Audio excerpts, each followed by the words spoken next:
ये जानकर हैरानी हो सकती है कि इलेक्ट्रिक ट्रेन्स में ओवरहेड लाइन से इकट्ठा की हुई पावर पहिए के माध्यम से फ्लो होने के बाद पटरी की ग्राउंडिंग केबल में पहुंचती है।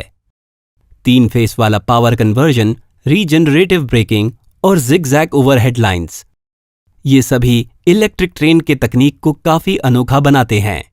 आइए सबसे सिंपल पॉसिबल डिजाइन से शुरू होने वाली इलेक्ट्रिक ट्रेन्स के पीछे के सभी इंजीनियरिंग रहस्यों को समझते हैं। इलेक्ट्रिक ट्रेन का सबसे सिंपल वर्जन यहां दिखाया गया है। यहां एक single sliding wire overhead line से इलेक्ट्रिक पावर इकट्ठा करती है। ये power single phase induction motor को दी जाती है। इंडक्शन मोटर का रोटर व्हील से जुड़ा होता है। सर्किट को पूरा करने के लिए इंडक्शन मोटर का दूसरा टर्मिनल जमीन से संपर्क में होता है। जमीन से यह संपर्क इसलिए पॉसिबल है क्योंकि वायर को पहले व्हील से एक्सल ब्रश के जरिए जोड़ा जाता है। व्हील हमेशा पटरी के संपर्क में रहता है और पटरी इस तरह जमीन से संपर्क में रहती है जैसा कि दिखाया गया है। आप देख सकते हैं कि OHL से जमीन पर करंट कैसे पास होता है। यह पहले इंडक्शन मोटर, फिर एक्सल ब्रशेस, फिर पहिया और अंत में पटरी और जमीन से होकर गुजरता है। जब करंट पास होता है तो इंडक्शन मोटर का रोटर पहियों के साथ घूमता है।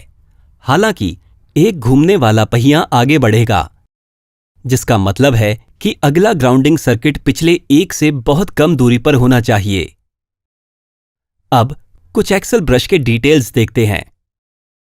एक्सल ब्रशेस को घूमने वाले पहिए में फिट किया जाता है और इन कार्बन ब्रशेस के माध्यम से पहियों में करंट को ट्रांसफर किया जाता है जो व्हील एक्सल से जुड़ी डिस्क पर स्लिप होते हैं। फिर से ये एक इलेक्ट्रिक ट्रेन का सबसे सरल वर्जन है। आइए अब इस डिजाइन में सुधार करें और अपनी ट्रेन को और ज्यादा फंक्शनल बनाएं। ओवरहेड लाइन में इस्तेमाल किया जाने वाला वोल्टेज 25 किलो वोल्ट है, जो एक बहुत बड़ा वोल्टेज है। मोटर्स को चलाने के लिए बहुत कम वोल्टेज की आवश्यकता होती है। इस कारण से हमें इसे स्टेप डाउन ट्रांसफार्मर में फीड करने की आवश्यकता होती है, जो वोल्टेज को डिजायर्ड लेवल पर बदल देता है। ओवरहेड लाइन से पावर सप्लाई शुरू में ट्रांसफार्मर के प्राइमरी से गुजरती है और यहां ग्राउंडिंग के कारण सर्किट पूरा हो गया है। ट्रांसफार्मर की एक्शन के कारण सेकेंडरी वाइंडिंग में करंट इंड्यूस होगा और कम वोल्टेज पावर मोटर को फीड किया जाएगा। ट्रेन की तरह उच्च ट्रैक्शन के लिए मोटर को एक हाई टॉर्क का सप्लाई करना चाहिए। इसके अलावा टॉर्क कर्व यूनिफॉर्म होना चाहिए, भले ही मोटर की स्पीड भिन्न हो। 3 फेस इंडक्शन मोटर्स उच्च एक समान टॉर्क आवश्यकताओं को प्राप्त करने के लिए सही विकल्प है। इस मोटर को पावर देने के लिए 3 फेस वायर को खींचना एक अच्छा विचार नहीं है, क्योंकि यह बहुत ही अनइकोनॉमिकल है। इसलिए सिंगल फेस सप्लाई को 3 फेस सप्लाई में बदलने के लिए रेक्टिफायर और इन्वर्टर का इस्तेमाल किया जाता है। एक rectifier single phase AC power को DC पावर में परिवर्तित करता है और फिर इन्वर्टर DC पावर को 3 फेस AC पावर में परिवर्तित करता है। अब ये इंजन पटरी के ऊपर चलने के लिए तैयार है। अगर हम मोटर शाफ्ट और व्हील एक्सल के बीच कुछ गियर रेशियो के साथ एक ट्रांसमिशन सिस्टम जोड़ते हैं तो हम टॉर्क आउटपुट को और बढ़ा सकते हैं। इस पॉइंट पर हमने जो इंजन बनाया है वो एकदम सही लगता है। हालांकि अगर हम इस इंजन से कई कोचेस को जोड़कर एक पूरी ट्रेन बनाते हैं तो ये बिल्कुल स्पष्ट हो जाएगा कि हमने जो सिंगल मोटर इंजन विकसित किया है उसमें इन सभी कोचेस को खींचने के लिए सफिशिएंट पावर नहीं है। तो आइए इंजन को और अधिक शक्तिशाली बनाने के लिए और अधिक मोटर व्हील पेयर्स जोड़ते हैं। एक इंजन बोगी का कंस्ट्रक्शन 3 फेस इंडक्शन मोटर्स के साथ किया गया है। जाहिर है 3 जोड़ी पहियों को चलाने के लिए एक इंजन में आमतौर पर ऐसे 2 इंजन बोगीज का इस्तेमाल किया जाता है। इस पूरे इंजन में आप देख सकते हैं कि ट्रांसफार्मर और रेक्टिफायर कैसे पोजीशन्ड हैं। अब तक इस वीडियो में हमने दिखाया है कि कैसे हम सिंगल हैंगिंग वायर का इस्तेमाल करके ट्रेन में पावर ट्रांसफर करते हैं। हालांकि ये तरीका प्रैक्टिकल नहीं है। कभी कभी ट्रेन और ओवरहेड लाइन के बीच की दूरी को समान रखना संभव नहीं होता है, जिसका मतलब है कि उचित पावर कलेक्शन के लिए एक हाइट वेयरिंग मैकेनिज्म का इस्तेमाल किया जाना चाहिए। पैंटोग्राफ्स इस कार्य को पूरा करते हैं। एक आधुनिक पैंटोग्राफ इस तरह दिखता है। आप देख सकते हैं कि एक न्यूमैटिक सिस्टम के दबाव के आधार पर पैंटोग्राफ अपनी ऊंचाई को एडजस्ट कर सकता है। अगर आप ध्यान से देखें तो आप देख सकते हैं कि इस ऊंचाई के एडजस्टमेंट के दौरान करंट कलेक्टर हॉरिजॉन्टल होता है। करंट कलेक्टर को पूरी तरह से हॉरिजॉन्टल होना चाहिए, अन्यथा पावर ट्रांसमिशन में ट्रबल होगा। हमें उम्मीद है कि इस एनिमेशन से आप समझ सकते हैं कि करंट कलेक्टर हमेशा हॉरिजॉन्टल क्यों रहता है। इसके बारे में अधिक जानकारी के लिए कृपया हमारे पैंटोग्राफ के बारे में डिटेल्ड वीडियो को देखें। अब पैंटोग्राफ को कार्य करते हुए देखते हैं। अगर किसी कारण से पैंटोग्राफ वायर से अपना कनेक्शन खो देता है तो ट्रेन अपने उच्च मोमेंटम के कारण कुछ किलोमीटर के लिए अपना फ्री रन जारी रखेगी। क्या आपने कभी सोचा है कि ओवरहेड लाइन जिग-जैग तरीके से क्यों खिंचती है?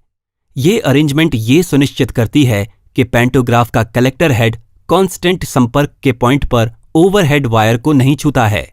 इस व्यवस्था के कारण वेयर एंड टेयर कम से कम होती है। हम इंडक्शन मोटर सप्लाई की फ्रीक्वेंसी को बदलकर स्पीड को नियंत्रित कर सकते हैं। ये रेक्टिफायर और एक इन्वर्टर द्वारा पूरा किया जाता है। ड्राइवर फ्रीक्वेंसी को बदलने के लिए लीवर को एक अलग नॉच पर सेट करता है और इसलिए मोटर की स्पीड उसी के अनुसार होती है। एक्सेलरेशन के बाद ट्रेन के लिए सबसे महत्वपूर्ण पहलू रुकना है। ये कैसे पूरा किया जाता है? क्या हमें इंडक्शन मोटर्स को बंद कर देना चाहिए? अगर ऐसा है तो ट्रेन कई किलोमीटर तक पटरियों पर चलती रहेगी जब तक कि वो रुक न जाए। एक और विचार ये है कि हम इलेक्ट्रिकल ब्रेकिंग लगा सकते हैं। एक साधारण इंडक्शन मोटर में रोटर की स्पीड आरएमएफ की स्पीड से कम होती है। हालांकि सप्लाई फ्रीक्वेंसी को कम करके हम इस कंडीशन को उल्टा कर सकते हैं। दिलचस्प बात यह है कि जब आरएमएफ की स्पीड रोटर की स्पीड से कम होती है, रोटर बार्स में इंड्यूस्ड करंट की दिशा रिवर्स हो जाती है। ये रोटर पर ऑपोजिट दिशा में इंड्यूस्ड टॉर्क को अंजाम देता है। ये एक परफेक्ट ब्रेक है, बिना मेटल टू मेटल के संपर्क वाला ब्रेक। इस फेज के दौरान मोटर जनरेटिंग मोड पर चलती है। हालांकि ये ब्रेकिंग मेथड अपनी पटरियों पर ट्रेन को पूरी तरह से नहीं रोक सकती है, क्योंकि रीजनरेटिव ब्रेकिंग कम स्पीड पर काम नहीं करती है। यानी ये ट्रेन को धीमा कर सकती है, लेकिन इसके बाद आपको ट्रेन को पूरी तरह से रोकने के लिए न्यूमैटिक ब्रेक्स लगाने होंगे। ये एक अलग तरह का मैकेनिकल ब्रेक है। यहां स्प्रिंग का फोर्स और कंप्रेस्ड एयर फोर्सेस ऑपोजिट दिशाओं में पिस्टन पर काम कर रहे हैं। दिलचस्प बात यह है कि जब ड्राइवर सिलेंडर से हवा छोड़ता है तो खींची हुई स्प्रिंग पिस्टन को पहिए की ओर खींचती है और ब्रेक लग जाती है। ये ब्रेक सिस्टम हवा के लीकेज या टूटे हुए कंप्रेसर को सुरक्षा प्रदान करता है। प्रेशर रिलीज होते ही ब्रेक अपने आप लग जाती है। हर एक व्हील पेयर के लिए हर एक कोच के नीचे न्यूमैटिक ब्रेकिंग सिस्टम लगाया गया है। अब देखते हैं कि प्रत्येक कोच को पावर सप्लाई कैसे की जाती है। प्रत्येक कोच की यूटिलिटीज के लिए पावर सप्लाई करने का एक तरीका सेल्फ जनरेशन है। कोच फ्रेम के नीचे एक ऑल्टरनेटर लगाया जाता है और ये कार्डन शाफ्ट द्वारा संचालित होता है, जो एक्सल पर लगे गियर बॉक्स द्वारा संचालित होता है। आउटपुट को सुधारा जाता है और 110 वोल्ट डीसी बैटरी चार्ज होती है, जिससे कोचेस को कंटिन्यूअस पावर की सप्लाई होती है।